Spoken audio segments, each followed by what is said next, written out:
मंगलाचरण। नमो अरिहंताणं नमो सिद्धाणं नमो आयरियाणं नमो अजायाणं नमो लोये सवसाहूणं। मंगलम भगवान वीरो मंगलम गौतमो गणि मंगलम कुंद कुंदाद्यो जैन धर्मोस्तु मंगलम। सर्वमंगल मांगल्यम सर्वकल्याणकारकम प्रधानां सर्वधर्मानां जैनम जयतु शासनम जैनम जयतु शासनम। वंदितु सर्वसिद्धे ध्रुवमचलमणो अमं गतिं पत्ते वोचामि समय पाहुड मिणमो सुध केवली भणिदम्। नमः समय साराय स्वानुभूत्या चकासते चित्स्वभावाय भावाय सर्वभावांतरच्छिदे। समय सार ग्रंथ की गाथा 6। अनुभूति में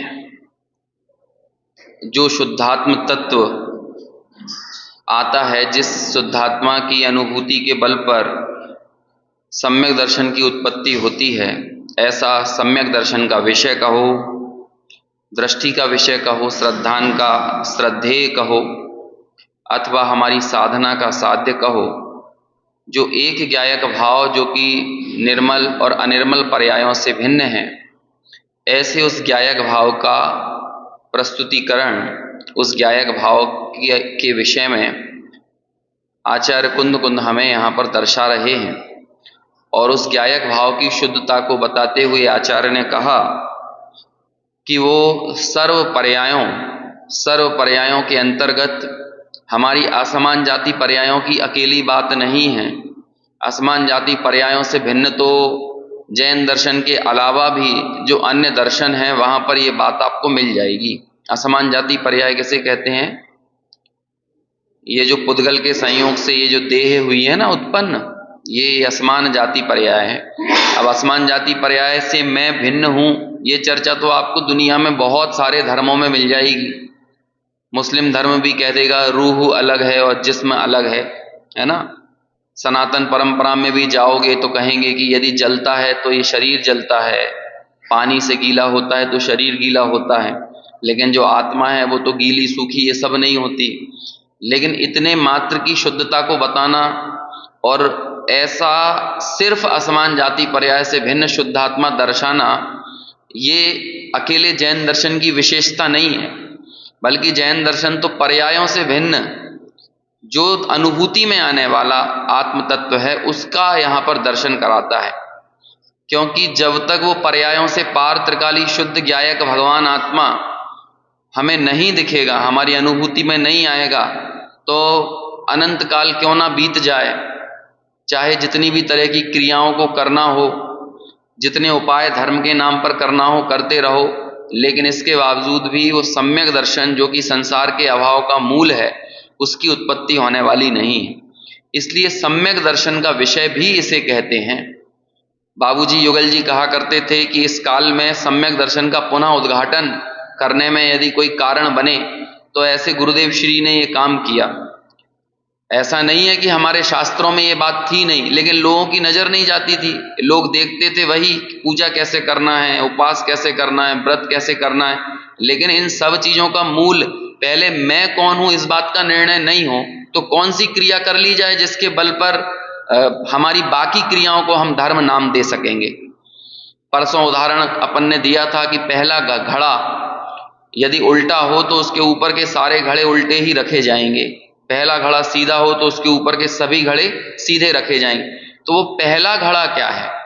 पहला घड़ा धर्म का केंद्र बिंदु क्या है, मुक्ति का मूल बिंदु क्या है, कौन सी वो चीज, कौन सी वो मान्यता है जो हमारे सबसे मूल आधार में जब सम्यक होगी तो हमारी सर्व मान्यताएं सम्यक हो जाएंगी, सर्व क्रियाएं सम्यक हो जाएंगी। वो मूल मान्यता क्या है?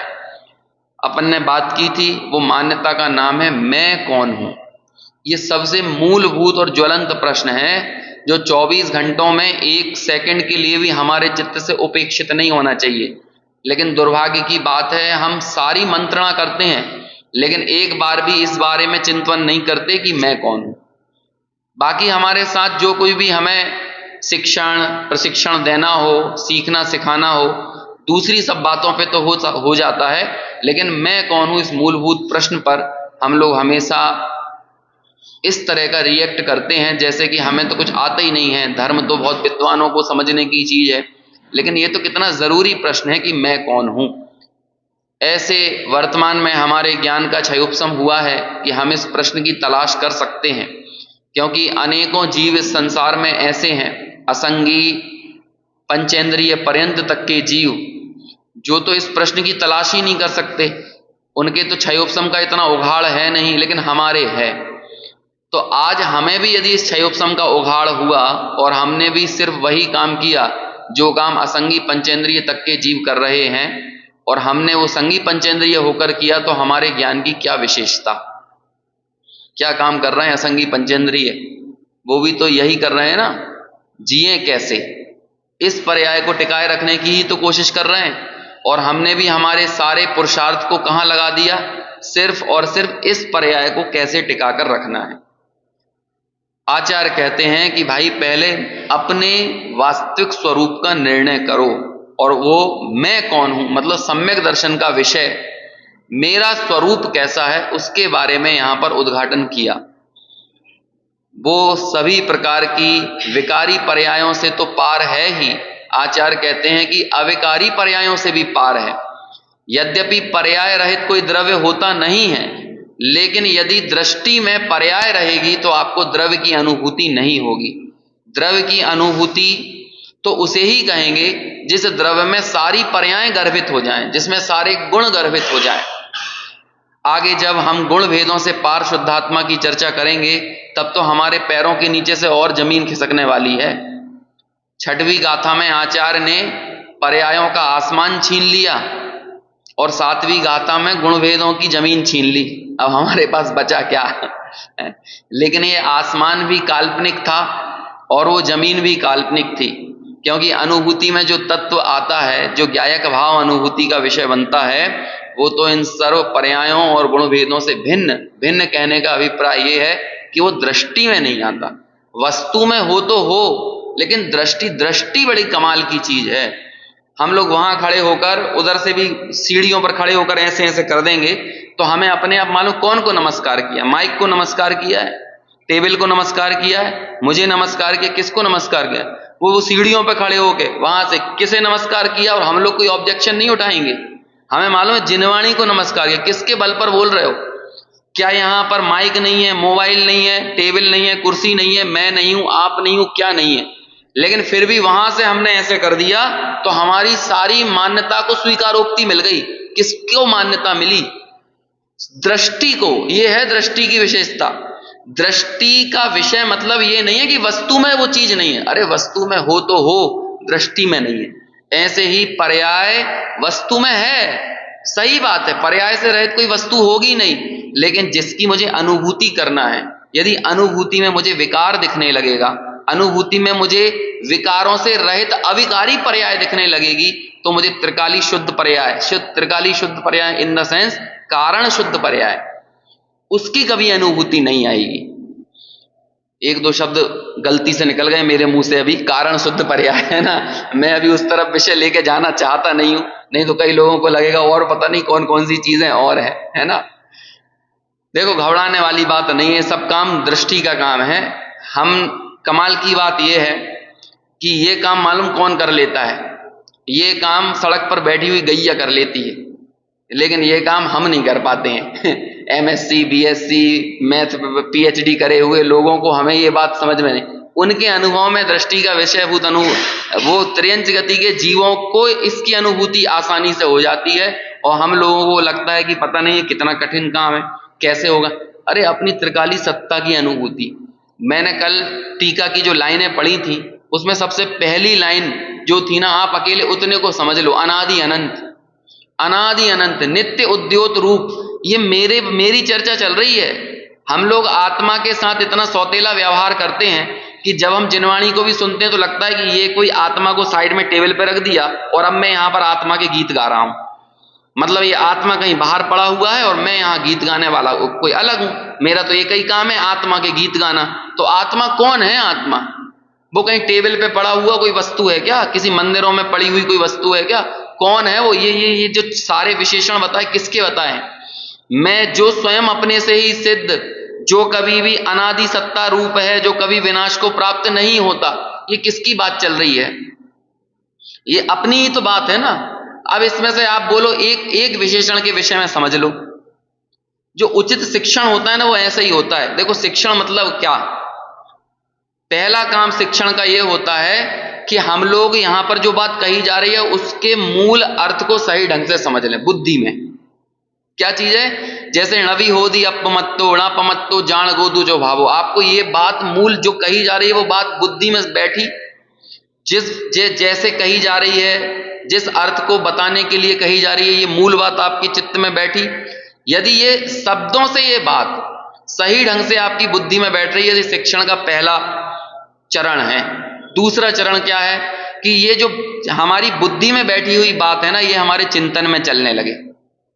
ये उसका दूसरा चरण। देखो पहले चरण में आप सही से आगे नहीं बढ़ोगे तो दूसरे चरण तक कैसे पहुंचोगे? पहले तो बुद्धि में बैठना जरूरी है ना। फिर दूसरा चरण आता है कि वो हमारे चिंतन में आए, और फिर इसके बाद वाला अगला चरण है जिसका नाम है अनुभूति। जो चीज चिंतन में चली थी उस तरह से, जैसे कि मैं अप्रमत्त नहीं, मैं प्रमत्त हूं, मैं एक ज्ञायक भाव हूं, मैं जानन स्वभाव हूं। जब हमने बारंबार विभिन्न युक्तियों के माध्यम से, अनुमान के माध्यम से, आगम के माध्यम से इस बात का चिंतन किया, और चिंतन करते करते करते इसी चिंतन का नाम तो तत्व विचार है। अब देखो तत्व विचार प्रायः नास्ति में बहुत होगा। तत्व विचार में ये गाथा भी नास्ति से शुरू हो रही है। नास्ति मतलब, अब नास्ति की क्या ताकत होती है ये अपन ने परसों देखा था, है ना। हमारे तत्व विचार में भी नास्तियां बहुत लगेंगी कि मैं, जैसे मान के चलो छोटी छोटी सी चीजों में देखो, हम घर पहुंचे, एकदम से हमें गर्मी लगी, हम लोगों की चित्त में बेचैनी हुई। अब यहां पर आपका तत्व चिंतन दौड़ जाना चाहिए तुरंत। ये गर्मी किसको लगी? ये गर्मी के प्रति, जो मेरा इस देह के प्रति जो आत्मबुद्धि है, और मैं इतनी बेचैनी के साथ मैं पंखे की तरफ भागा, मैं एसी की तरफ भागा, तो ये बेचैनी किस चीज को दर्शाए? मैं कितनी तेजी से विषयों में घुसता जाता हूं। और विषयों में घुसना ये पाप नहीं है, उस घुसने के लिए जिसने प्रेरणा दी वो पाप है। किसने प्रेरणा दी? चाट के ठेले पर खड़े होकर जो हमने चाट खाई, वो आलू खाना पाप नहीं है। हाँ लिख लो ये बात, मैं बिल्कुल रिकॉर्डिंग में बोल रहा हूं ये बात। आलू खाना, आलू हमारी जव्वा पे चढ़ जाए ना, इसका नाम कोई पाप नहीं है। ऐसा तो कोई जबरदस्ती आपका मुंह पकड़ के आलू डाल सकता है तो क्या पाप हो गया? आलू खाने के लिए जिसने उत्प्रेरणा दी, अरे जिसमें महाहिंसा हो रही है, उस हिंसा को भी चूक कर हम वो कार्य करने के लिए उत्प्रेरित हुए। किसके कारण हुए? इस रसना इंद्रिय की लिप्सा किससे पैदा हुई? ये तृष्णा रूपी ज्वर किसके कारण पैदा हुआ? पहले उस मूल मान्यता का नाम, वो गलत मान्यता का नाम पाप है। क्या है वो गलत मान्यता? मैं शरीर हूं। अब इस चीज को दौड़ाते जाओ। जब आप ये चिंतन धारा आपकी दौड़ती जाएगी तो आपको कदम कदम पर ये चीजें नास्ती रूप से याद आएंगी। हमें घर में क्रोध आ गया, थोड़ी सी प्रतिकूलता हमारे सामने पैदा हुई और हमने तुरंत क्रोध में आया, और हमने देखना उस क्रोध को हम तुरंत संरक्षण भी देते हैं। क्रोध के साथ हमारी हे बुद्धि नहीं जाती है। क्रोध के प्रति, क्रोध के आप एक बार ज्ञाता होकर तो देखो। अरे हम, बहुत स्थूल बात करता हूं मैं, गुस्सा करते हुए आईने में अपनी शक्ल देख लो, आपको पता चल जाएगा। हमारे मन में जो कपट है ना, उस कपट को यदि आईना दिखा देता ना तो हम कपट करना छोड़ देते। ज्ञान और काम क्या करता है? ज्ञान कपट को बता देता है, और जैसे ही कपट को ज्ञान ने देखा ना, कपट चला जाता है, माया चली जाती है। इसे ही बोलते हैं ज्ञान भाव को ऊर्ध्व करना और कषाय भावों को, इनको क्या करना? गौड़ कर देना। गौड़ करा नहीं है, स्वयं में हो गए। ये भीगी बिल्लियों की तरह होती हैं कषाएं। लेकिन ये भीगी बिल्ली अनादिकाल से हमको परेशान कर रही है। भीगी बिल्ली क्या क्या क्यों कहते हैं, भीगी बिल्ली क्यों है? अभी इस गेट से चुपचाप से एक बिल्ली घुस रही है, आपको कुछ नहीं करना, बस उसे देख देना है। आपने इतना देखा ना, वो भीगी बिल्ली क्या होगा, वो भाग जाएगी, आपको कुछ नहीं करना। जैसे ही आपके घर में दूध वगैरह रखा हो, कोई मिठाई रखी हो, बिल्ली आ रही हो, आपको क्या करना है? चूहा आया हो तो क्या करना पड़ता है चूहे और बिल्लियों को भगाने के लिए? आपकी उपस्थिति ही बिल्ली और चूहों को भगा देती है। ऐसे ही ज्ञान की उपस्थिति, ज्ञान तो उपस्थित सदा काल है, लेकिन जहां हमने ज्ञान को ऊर्ध्व किया, आपको करना क्या है? हम जब क्रोध में बह रहे हैं और क्रोध में बहते के काल में आपको बस इतना जान लेना है कि देखो मैं क्रोध कर रहा हूं, बस इतना जानना, जानने मात्र से क्रोध ठंडा ना पड़ जाए तो आप बात करना। अब आगे क्या होगा? शुरुआत में तो इसका अभ्यास नहीं है। अभी हमारे साथ क्या घटना घट रही है कि हम थोड़ा बहुत ज्ञान में स्थिर होने का कोशिश कर रहे हैं, लेकिन हमें अभ्यास नहीं है ज्ञान में निरंतर स्थिर होने का। जब आपका ये अभ्यास बढ़ता जाता है, बारंबार आप ज्ञान को ऊर्ध्व करते हो, ज्ञान को ऊर्ध्व करते हो और कषाएं गौण होती हैं, तो वैसे वैसे वैसे अब कषायों का अनुपात घटेगा, कषायों का अनुपात घटेगा। इसी से क्या होगा? इसी से ये आपका तत्व विचार जो चल रहा है ना, इसमें ये प्रायोग्य लब्धि काम करने लगी। जो देशना आपने ग्रहण की थी, प्रायोग्य लब्धि ने क्या काम किया है? क्या काम हुआ प्रायोग्य लब्धि में? बताओ। प्रायोग्य नाम क्यों दिया है उसको? देशना का प्रैक्टिकल, देशना जो हमने सैद्धांतिक रूप से यहां पर सुनी है, इसको प्रैक्टिकल, उससे प्रैक्टिकल करने का नाम प्रायोग्य लब्धि है। इसलिए मैं बार बार बोलता हूं कि हम चलो मान के चलो यहां आ गए और यहां आकर हमने ये सब सुन लिया, लेकिन हमारी यहां से जाने के बाद वही की वही वृत्ति है, कोई परिवर्तन ही नहीं है। तो क्यों परिवर्तन? इसका नाम स्वाध्याय नहीं है। ये तो हो सकता है हमने प्रथम शिक्षण में ये चीजें सीख ली, लेकिन इस शिक्षण से आगे जाकर चिंतन में वो चीजें कब चलेंगी? और चिंतन में नहीं जाएंगी तो अनुभूति में नहीं आ पाएंगी। बहुत समाधि तंत्र की चर्चा के टाइम पर यह बात निकली थी, चर्चा में आए बगैर कोई बात चिंतन में नहीं जाती, और चिंतन में जाए बिना कोई बात अनुभूति में नहीं आती, मतलब चर्या में नहीं आती है। जब भी कभी अनुभूति होगी तो अनुभूति के पूर्व में चिंतन चल ही रहा होगा, और चिंतन यदि हो रहा है तो चिंतन के पहले वो चर्चा भी हो रही होगी। क्या कारण है कि हमारे को 24 घंटे कौन सी चीज चल रही होती है चिंतन में? वही क्या बनाएं, क्या खाएं, कैसे कमाएं, इसके अलावा कोई बात चिंतन में ही नहीं चल रही है। तो हमारा मूलभूत पहला घड़ा जो है ना, हम उसे सीधा करने की कोशिश नहीं कर रहे हैं और ऊपर के घड़ों को सही जमाने की चेष्टा कर रहे हैं। अब आप ऊपर के घड़ों को सही जमाते रहो, नीचे का घड़ा उल्टा हो, अब बोलो कितना बैलेंस रखोगे? पहला घड़ा उल्टा हो और ऊपर के घड़े को सीधा करने में कितना बैलेंस रखोगे? 24 घंटे जबरदस्ती हाथ पकड़ के रखना पड़ेगा। और हम यही करते हैं, हम परिणामों को जबरदस्ती पकड़ना चाहते हैं, जबकि मूल अभिप्राय को कभी सीधा नहीं करते। और वो मूल अभिप्राय को सीधा करना क्या है? मैं कौन हूं, इस बात का निर्णय करना, और इस हमारी चिंतन धारा को इस सम्यक दिशा में मोड़ना, ये बहुत जरूरी है। तब जाकर ये भगवान की वाणी हमारे लिए कार्यकारी बनेगी। ये काम तीर्थंकरों के समव शरण में नहीं हुआ, जो कि समव शरण का सानिध्य हमको कईयों बार मिल गया। अब सोचो, वहां भी ये बात हमारे कान में पड़ती थी, लेकिन हम किसी अन्य चीज में ही प्रवाहित होकर रह जाते थे। लेकिन मैं कौन हूं, इस मूलभूत प्रश्न को तलाशने के लिए या इस मूल मान्यता को सम्यक करने के लिए हमने कोई उपाय नहीं किया। अब इसके लिए क्या करना पड़ेगा बोलो? इसमें मैं क्या कर दे? तो आचार्य कुंद ने ये कहा पिछली गाथा में कि मैं तुम्हें अपने वैभव से सारी बातें बताऊंगा, लेकिन तुम्हें प्रमाण कैसे करना है? अनुभूति से ही करना है ना। आचार्य कुंद ने हमारे लिए सारी युक्तियां लगा दी। उन्होंने आगम के अभ्यास का निचोड़ पूरा हमारे सामने रख दिया। उन्होंने अपने को जो परापर गुरुओं का उपदेश मिला था, उस सारे उपदेश का सार हमें बता दिया और अपने अनुभव से भी बता दिया। अब हमें क्या करना है? हमारे पास तो सब कुछ रेडीमेड आ गई ना बात, तो अनुभव नहीं करवा सकते आचार्य कुंद आपको। अनुभव तो किसे करना पड़ेगा? वो तो हमें खुद करना पड़ेगा। अरे सीधी सी बात है, हम आपको रोटी बनाकर दे सकते हैं, रोटी को परोस कर थाली में रखकर दे सकते हैं, और होगा तो उसको हम क्या करेंगे, टुकड़े वुकड़े करके आराम से आपको मुंह में हाथ से खिला भी देंगे। चलो खिलाने के बाद चबाना तो आपको पड़ेगा ना, और चलो चबाते भी नहीं बन रहा तो पीस के दे देंगे, तो पीस के आपको हमने खिला भी दिया, लेकिन पचाना तो आपको खुद पड़ेगा। अब पचा कर तो नहीं दे सकते ना। तो ये अनुभव किसका नाम है? वो पचाने का नाम है। इसलिए ये कह रहे हैं कि वो पचाने वाली क्रिया तक जाने के लिए, अनुभव तक जाने के लिए चिंतन में समय सार को दौड़ाओ, 24 घंटों दौड़ाओ। रात में जब नींद नहीं आ रही ना, तो सवाल करो ये नींद क्यों नहीं आ रही। आपको अपनी चिंताओं की लकीरों के बीच में पर्याय बुद्धि नजर आएगी। दिखेगा आपको कि आप क्यों नहीं सो पा रहे हैं रात में। यदि नींद भी नहीं आ रही तो आपको पर्याय बुद्धि नजर आएगी। वहां पर जहां जहां भी विषयों में प्रवृत्त होने के लिए हमें कोई ना कोई उत्प्रेरणा मिलती है ना, वहां वहां पर्याय बुद्धि पड़ी हुई है। और उस पर्याय बुद्धि को तोड़ने के लिए आचार्य ने इतनी बड़ी नास्ती लगा दी।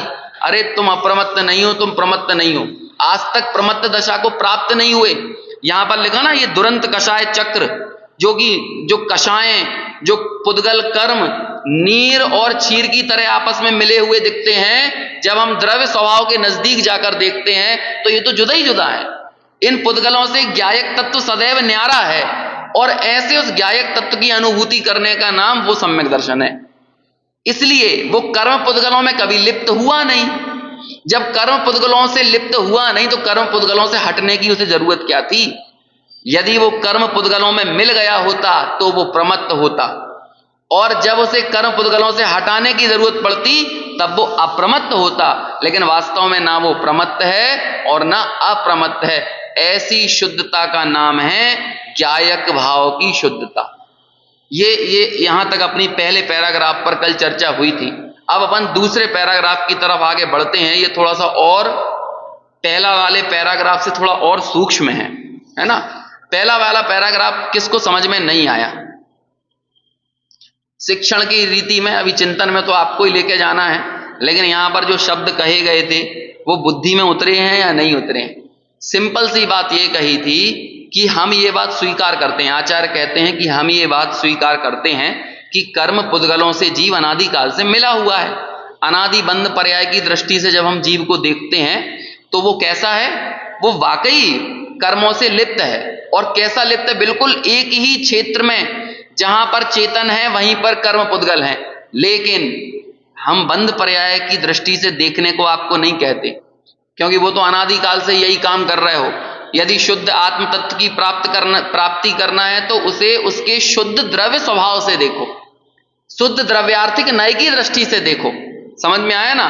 तो फिर आचार्य ने क्या कहा? जब हमने उसे शुद्ध द्रव्यार्थिक नय की दृष्टि से देखा, यानी उसे द्रव्य स्वभाव की दृष्टि से देखा, तो हमने ये पाया कि उसने बंध पर्यायों को स्पर्श ही नहीं किया।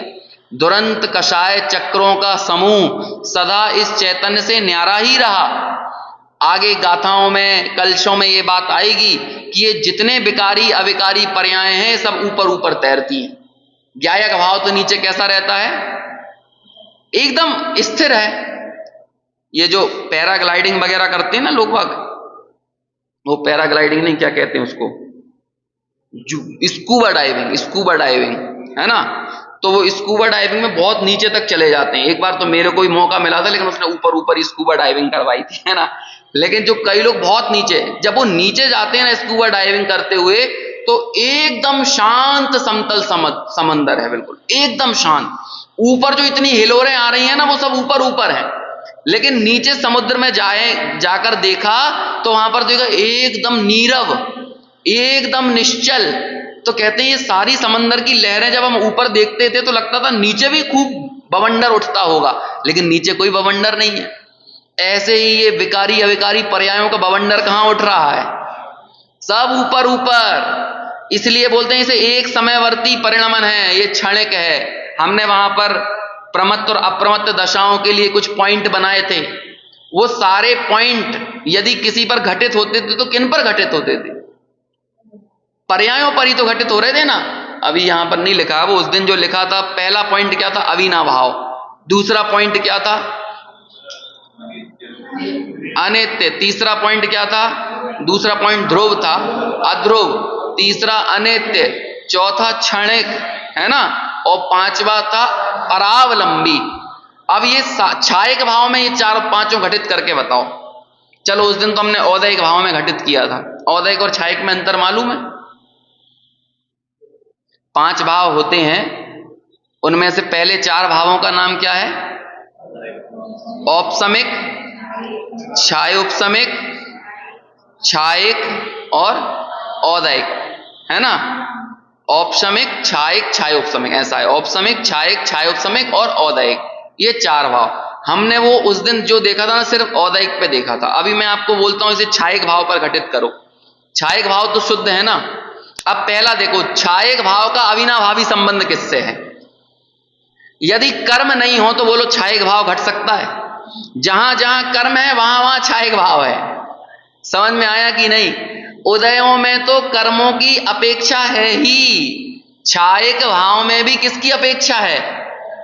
क्षय किसका होता है? किसके क्षय से छायिक भाव पैदा होता है? अरे किसके उदय से औदैक भाव पैदा होता है?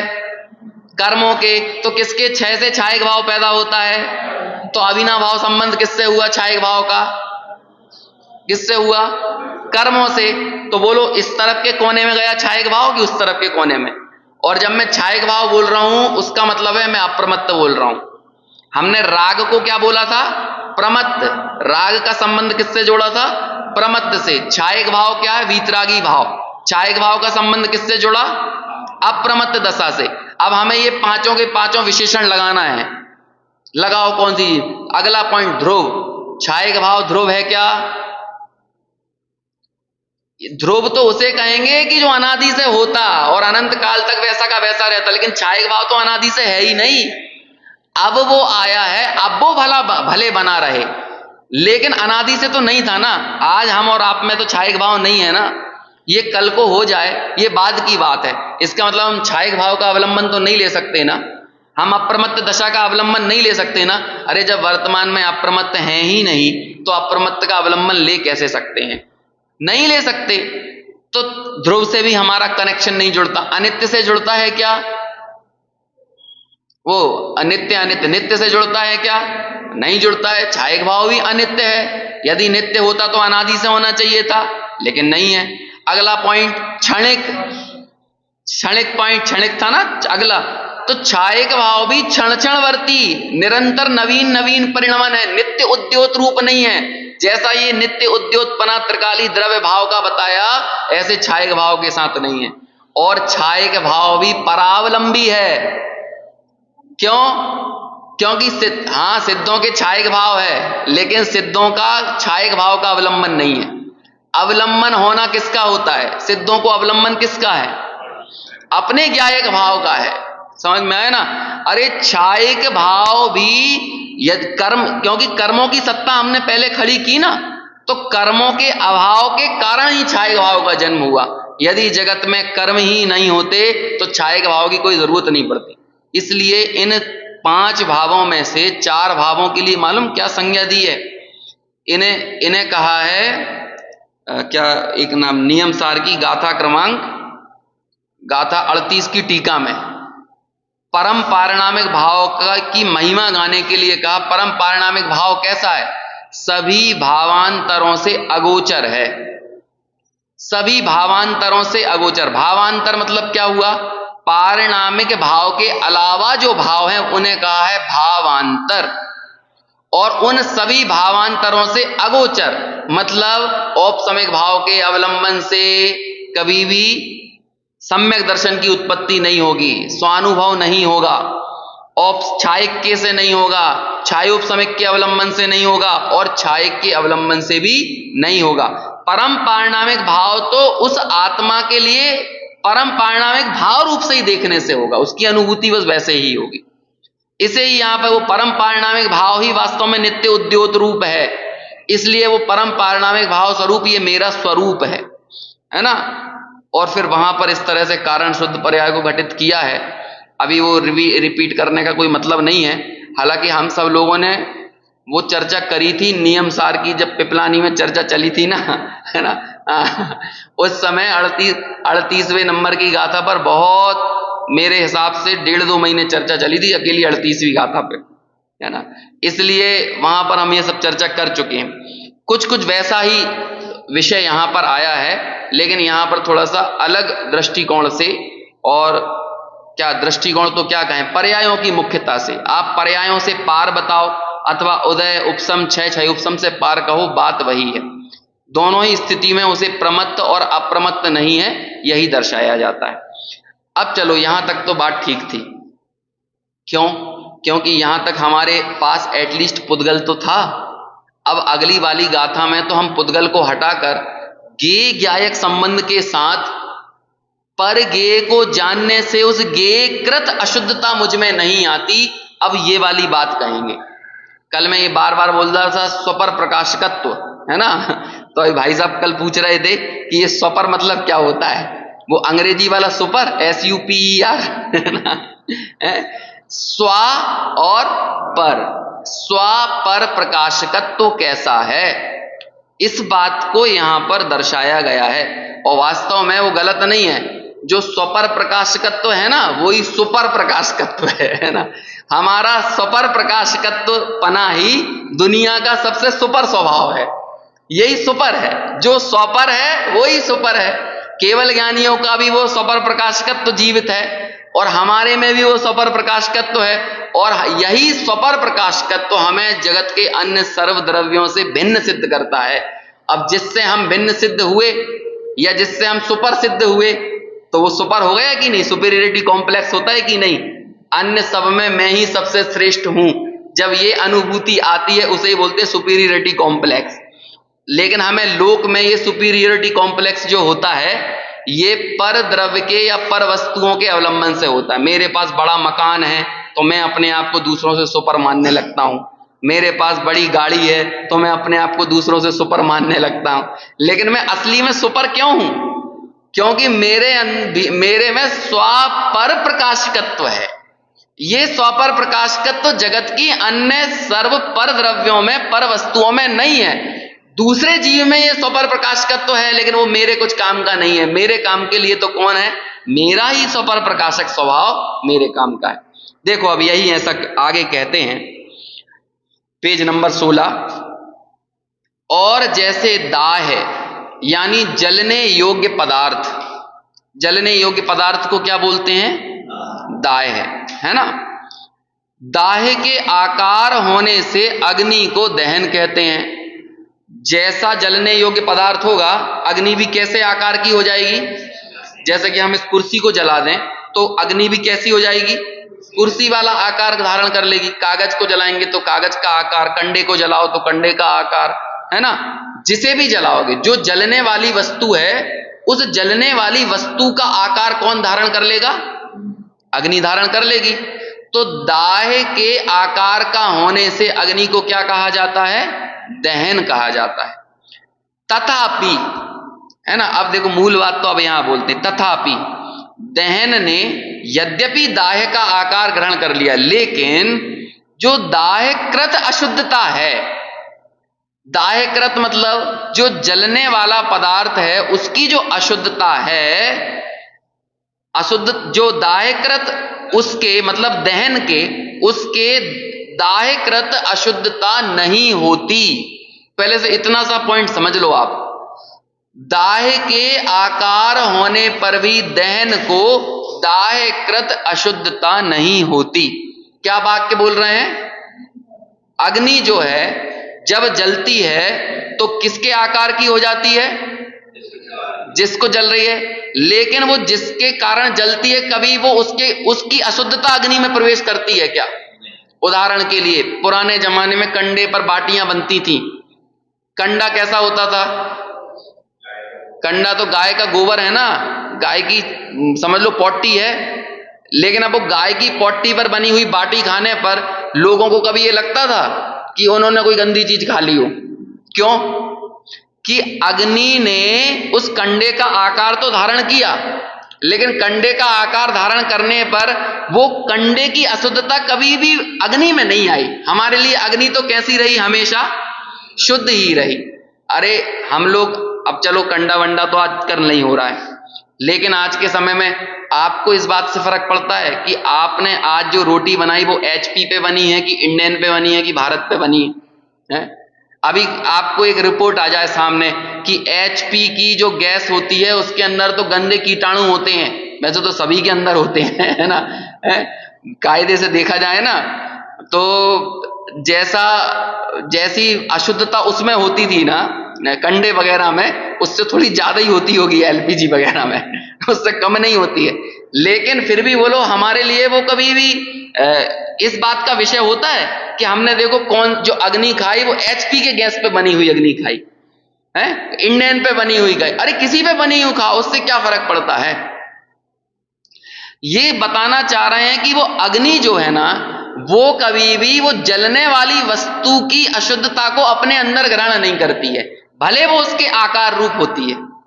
बोलो लकड़ी पर बनी हुई रोटियां खाना पसंद करोगे कि कंडे पर बनी हुई रोटियां खाना पसंद करोगे कि कोयले पे बनी हुई खाना पसंद करोगे, कौन सी पसंद करोगे? इससे क्या फर्क पड़ता है? रोटी तो अग्नि पर बनती है, कोयले पर, कंडे पर और इन पर थोड़ी बनती है। अग्नि हमारे लिए तो अग्नि प्रयोजनभूत है, हमारे लिए वो किससे अग्नि आई है ये वाली बात प्रयोजनभूत नहीं है, है ना। अभी उदाहरण को उदाहरण की तरह लेना, इसकी और डीप में मत घुस जाना, है ना, नहीं तो हमारा पूरा चरणानुयोग उड़ जाएगा। हम लोग सोचेंगे कि जब किसी पे भी बनी हुई रोटी खा सकते हैं फिर तो जलाओ कुछ भी। अभी तो हमें ज्ञान का स्वपर प्रकाश तत्व समझना है, इसलिए हम ये उदाहरण का प्रयोग कर रहे हैं। अभी चरणानुयोग में ये उदाहरण मत लगाने लगना, नहीं तो फिर तो कहेंगे फिर तो कुछ पे भी बनी हुई खाने लगो, है ना, फिर तो मुर्दे पे बनी हुई रोटी खाने लगो तो ऐसा नहीं होता है ना। इस तरह से उस अर्थ का अनर्थ मत करना। समझ में आया? चरणानुयोग को चरणानुयोग की जगह रखना, द्रव्यानुयोग को द्रव्यानुयोग। क्या क्या मुनि महाराज? मुनि महाराज तो आज के समय में तो गैस की खा रहे हैं सब है ना। पहले के समय में तो निश्चित तौर पे लकड़ियां वगैरह ही होती थी, पारंपरिक ईंधन के स्रोत होते थे, है ना, वही होते थे, तो इसलिए वही खाते थे। देखो मुनि महाराज के, सुनो, मुनि महाराज के लिए कभी खाना बनता ही नहीं है, समझ में आया? कभी यदि मुनि महाराज के लिए खाना बना लोगे तो उसमें औद्देशिक नाम का दोष लग जाएगा। और जो दोष होते हैं ना, कितने 46 अंतराय, कितने अंतराय टाल के खाते हैं भोजन? 46 ना, और उनमें 46 अंतराय और शायद कितने दोष होते हैं? 18 दोष।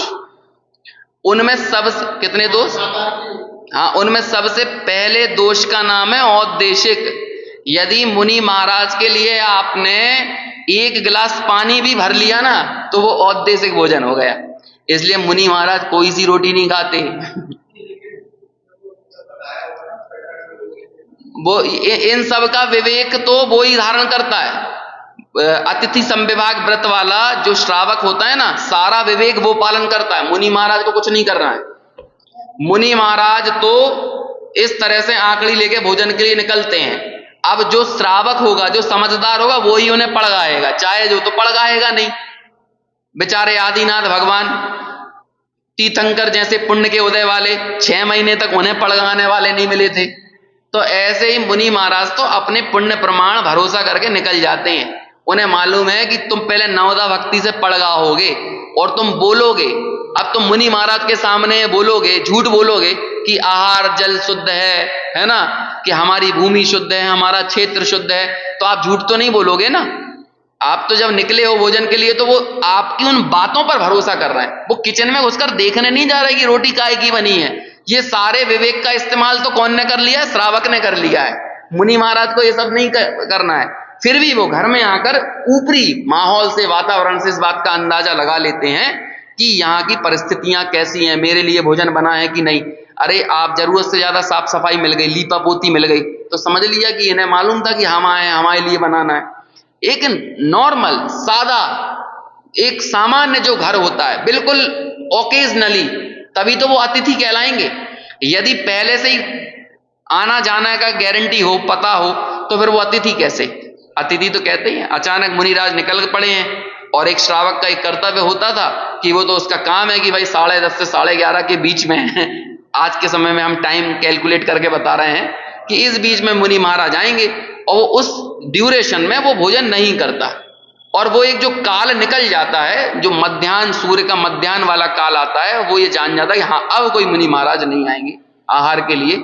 उस समय फिर वो अपना भोजन ग्रहण करता है। इसे बोलते हैं मुनि का इंतजार करने के बाद भोजन करना, है ना, अतिथि का इंतजार करने के बाद भोजन करना, ऐसा होता था। खैर अभी उधर मत जाओ, नहीं तो ये समझ में नहीं आएगा, अब मुझे फिर से ये वाली बात आपको रिपीट करना पड़ेगी। दाह्यकृत अशुद्धता दहन में नहीं आती, भले ही दहन दाह्यकृत आकार को ग्रहण करता है। दाह्य किसको बोलते हैं? ईंधन को। ईंधन जो होता है वो दाह्य है और अग्नि वो है दहन।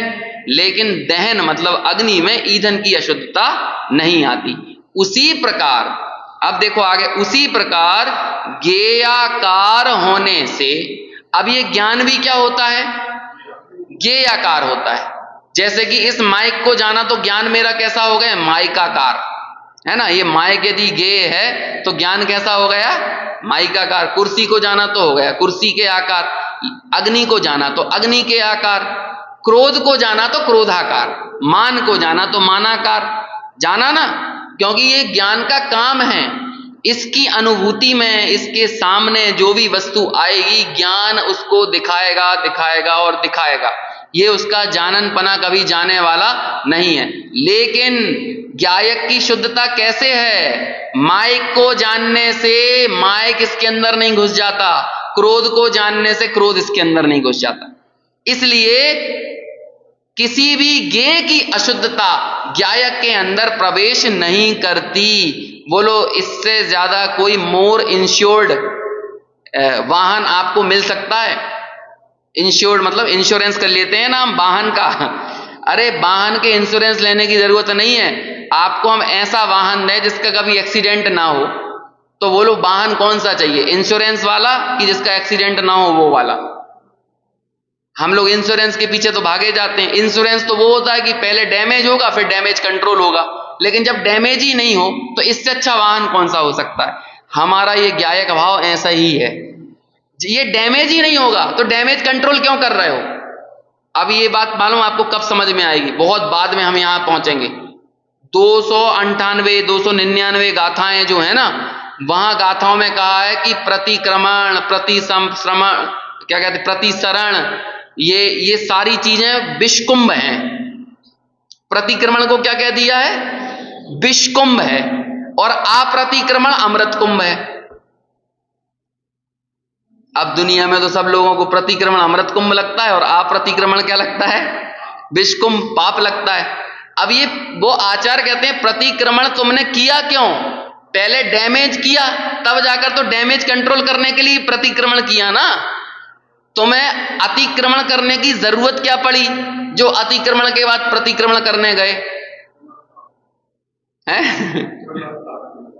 हाँ देखो, जैसे यहां आप चौक वगैरह बाजार जाते हो ना, तो लोग क्या करते हैं, वहां पे मिर्ची का बोरा रोड पे रख दिया। अब 10-10 फीट की तो वैसे ही रोड है, 8 फीट की, 10 फीट की मिर्ची का बोरा रोड पे रख दिया, नमक की बोरी रख दी, किराने की दुकान है ना। अब जैसे ही वहां पे वो नगर निगम वगैरह की कोई गाड़ी आती है तो सबके सब क्या करते हैं, वो बोरा वोरा उठा के अपने अंदर डालने लगते हैं। क्यों? क्योंकि वो अतिक्रमण का चालान कट जाएगा उन पे। तो वो पहले उन्होंने अतिक्रमण किया और बाद में वो सब सामान उठा के अंदर प्रतिक्रमण कर लिया। तो बोलो ये अच्छी बात है क्या? ये अच्छी बात है? जब 2-4 बार तुम ऐसा लगातार करोगे ना, प्रतिक्रमण 2-4 बार लगातार करोगे, तो वो नगर निगम का आदमी आके बोलेगा कि अब तुमने ये प्रतिक्रमण करने की कोशिश की ना, तब भी हम तुम्हारा चालान काटेंगे। तुमने अतिक्रमण क्यों किया जो तुम्हें प्रतिक्रमण की जरूरत पड़ रही है? तुमने डैमेज क्यों किया जो तुम्हें डैमेज कंट्रोल की जरूरत पड़ रही है? ऐसे ही हमें बोलो कौन सी गाड़ी चाहिए है जिसमें डैमेज हो और फिर इंश्योरेंस लेके डैमेज कंट्रोल करवा लें, या फिर जिसमें डैमेज ही ना हो। तो ऐसे ही कहते हैं, जब मैं एक ज्ञायक भाव हूं ना, तो सुनो ये ज्ञायक भाव कहता, तुम इस ज्ञायक भाव को शुद्ध बनाने की कोशिश क्यों कर रहे हो? ये ज्ञायक भाव अशुद्ध होता ही नहीं है। इतनी छोटी सी बात समझो, क्योंकि इस ज्ञायक भाव ने क्रोध को भी जाना, लेकिन क्रोध रूप परिणमित नहीं हुआ, ज्ञान तो ज्ञान रहा।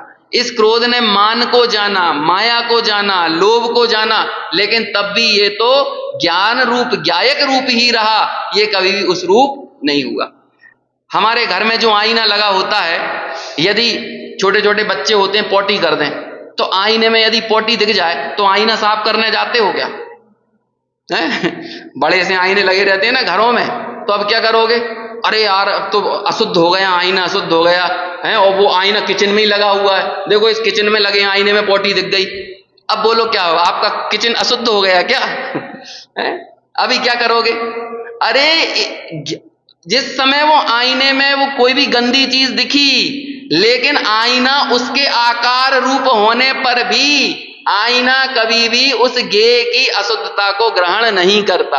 आईना तो आईना रहा। अच्छा, दूसरी बात ये बताओ, जो आईने ने कोई वस्तु को दिखाई, उसमें आईने के इंग्रेडिएंट्स लगे कि वस्तु के इंग्रेडिएंट्स लगे? वो अरे अब आईना लेके आना पड़ेगा मुझको या आईना रख के, एक पंडित जी आते थे हमें स्मारक में, वो आईना लेके ही चलते थे। वो उन्होंने बस ये गेय गाय का भाव ही इतना पसंद था कि वो वही लेके चलते थे, वो आईना लेके ही बैठते थे। वो जब प्रवचन करने बैठेंगे तो आईना पहले यहाँ रखाएगा और फिर उसके बाद प्रवचन करते थे। अब मैं यहाँ पे मैंने आईने में कोई वस्तु दिखाई, आईना छोड़ो, ये जो मोबाइल चल रहा है, ये मोबाइल मेरा चेहरा बना रहा है, ये मोबाइल की रचना है कि मेरी रचना है? इसमें किसके इंग्रेडिएंट्स लगे? अरे मेरा इंग्रेडिएंट्स तो मेरे ही पास रहा, मोबाइल के इंग्रेडिएंट्स ने ही मेरी छवि बना दी, उसमें एक ऐसे तत्व थे। आईने ने किसी वस्तु को दिखाया तो वो किसके इंग्रेडिएंट्स समझते हो? इंग्रेडिएंट मतलब वो तत्व, वो प्रॉपर्टी किसकी है? आईने की प्रॉपर्टी है ना। आईने की अपनी शुद्धता है जिसमें वो बाहर की वस्तु दिख रही है। तो ये बाहर की दिखने वाली वस्तु वो आईने की अपनी रचना है, आईने की अपनी शुद्धता है। उस शुद्धता में वो बाहर की वस्तु रूप आईना होता हुआ दिखा, लेकिन उस बाहर की वस्तु की अपवित्रता, अशुद्धता आईने में नहीं प्रवेश करी। ऐसे ही ज्ञान ने क्रोध को दिखाया। समझ में आया? अब बोलो, उसमें ज्ञान में क्रोध के इंग्रेडिएंट्स हैं कि वो ज्ञान के अपने इंग्रेडिएंट्स लगे? ज्ञान के अपने इंग्रेडिएंट। ये ज्ञान की शुद्धता है कि वो क्रोध को वैसा का वैसा दर्शा देती है, लेकिन इसके बावजूद भी उस निर्मलता का एक और नेचर है कि वो कभी भी ज्ञान भाव क्रोध रूप होता नहीं है। जितने जल्दी, जितनी आसानी से मैं ये बात बोलता जा रहा हूं, इसे समझने के लिए अपनी चिंतन धारा में बहुत गहरा अभ्यास चाहिए है, और यही काम हमको 24 घंटे करना है। अभी हम टीवी पर ईरान और इजराइल का युद्ध देखते हैं और तुरंत के तुरंत विचलित होने लगते हैं। अभी सोचो भगवान की क्या स्थिति होती होगी। भगवान तो अनंत काल पहले के युद्ध भी देख रहे हैं और अनंत काल बाद के युद्ध भी देख रहे हैं, लेकिन इसके बावजूद भी उन भगवान के ज्ञान में आते हुए पूरे क्या क्या नहीं देख रहे हैं। हमारे सामने यदि 10-15 लोगों की हत्या हो जाए तो हम लोग विचलित हो जाएंगे, और भगवान के ज्ञान की सोचो क्या स्थिति होती होगी, कितनी हिंसाएं उनके ज्ञान में झलकती होंगी। लेकिन इसके बावजूद भी रत्ती भर किसी को बचाने का, किसी को संरक्षित करने का क्षोभ, किसी प्रकार की करुणा, है ना, लिजलिजी भावनाएं, जैसी लिजलिजी भावनाएं हमारे अंदर पैदा हो जाती हैं, ऐसी भावनाओं से भगवान कभी प्रभावित नहीं होते। ये उनके ज्ञान की दिव्यता है, क्योंकि भगवान को इस बात की अनुभूति है कि ज्ञायक भाव ज्ञेयाकार परिणमित होने पर भी ज्ञेयकृत अशुद्धता ज्ञान में प्रवेश नहीं करती। कभी विचार करो, सम्यक दृष्टि के श्रद्धान को केवली के श्रद्धान की तरह कहा जाता है। क्यों कहा जाता है? हैं? करुणा भाव आता है, लेकिन करुणा भाव को उपादेय नहीं मानता है। समझ में आया ना? करुणा भाव को अपनी कमजोरी मानता है, और हमारे मिथ्या दृष्टि के साथ दिक्कत है कि हम करुणा भाव को उपादेय मानते हैं। प्रवचन सार की 85 नंबर की गाथा में ये कहा, मोह का चिन्ह क्या है? मोह का चिन्ह, मोह का लक्षण। तो मालूम उत्तर क्या दिया है आचार्य कुंद ने मूल गाथा में? त्रियंचों और मनुष्यों पर पैदा होने वाला करुणा भाव ये मोह का चिन्ह है ना। अभी उस गाथा को सुन के लोगों को लगेगा पता नहीं ये जैनाचार्य कैसी बातें करते हैं। ये वाली चर्चा भी अपन ने वहां की थी पिपलानी में, क्योंकि पहले प्रवचन सार का स्वाध्याय चला था और उसके बाद नियम सार का चला था। तो उसमें ये बहुत क्या कहें, अभी जैन दर्शन को समझना ऐसा इतना आसान है नहीं कि ये एक आध लेक्चर में सारी बातें आ जाएं, है ना। सब चीजों का आपस में बहुत कनेक्शन है, और उसके बाद ही ये सब बातें समझ में आती हैं। खैर, अभी तो समय हो गया है, इस पर हम थोड़ी और आगे चर्चा करेंगे।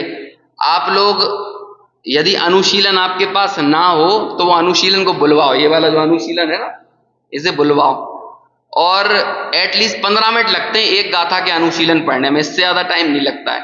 यदि आप एक बार इसे पढ़ के आओगे तो मैं जो बोलूंगा ना वो समझना थोड़ा आसान हो जाएगा, क्योंकि हम इन पे 20-20 दिन चर्चा नहीं कर सकते। इन गाथाओं पे तो 28-28, 40-40 दिन तक चर्चा चली है ना।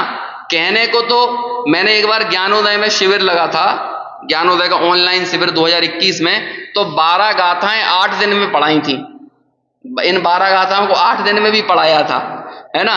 और एक अकेली छठवीं गाथा पर 16-16 घंटे भी बोले। तो ये तो ऐसा ही है, संक्षेपण और विस्तार हमारे हाथ में है। यदि हम पहले से थोड़ा सा प्रिपेयर होकर बैठेंगे तो चीजें बहुत जल्दी आसानी से हमारे ज्ञान में आ जाएंगी। और यदि थोड़ा प्रिपेयर होकर नहीं बैठेंगे तो फिर बहुत सारी शंकाएं पैदा होंगी कि ऐसा कैसे हो सकता है ना। अप्रमत्त कैसे नहीं है, प्रमत्त कैसे नहीं है, ये आकार अशुद्धता मुझ में प्रवेश क्यों नहीं करती है। बस 15 मिनट लगते हैं, मान के चलो शाम का खाना खाया, 15-20 मिनट के लिए इसे खोल के बैठ जाओ, 20 मिनट एक बार पढ़ लो, अगले दिन फिर पढ़ो, फिर पढ़ो, 3 बार पढ़ो, 4 बार पढ़ो, आपका विषय बहुत पक्का होगा। और एक बात हमेशा ध्यान रखना, हमारे चिंतन में वही चीजें चलती हैं जो हम सुनते हैं, जो हम पढ़ते हैं। इसके अलावा हमारे चिंतन में और कुछ नहीं चलता है। आप जितना ज्यादा इन चीजों से जुड़ोगे, आपकी चिंतन धारा में यही सब आएगा। चिंतन का रॉ मटेरियल ही तो स्वाध्याय है, इसलिए इसे पढ़कर, सुनकर, इसे अपनी चिंतन धारा में लेकर आएंगे, तब हमें ये सारा विषय और स्पष्ट होता चला जाएगा। और आगे विशेष चर्चा अपन आगे करें।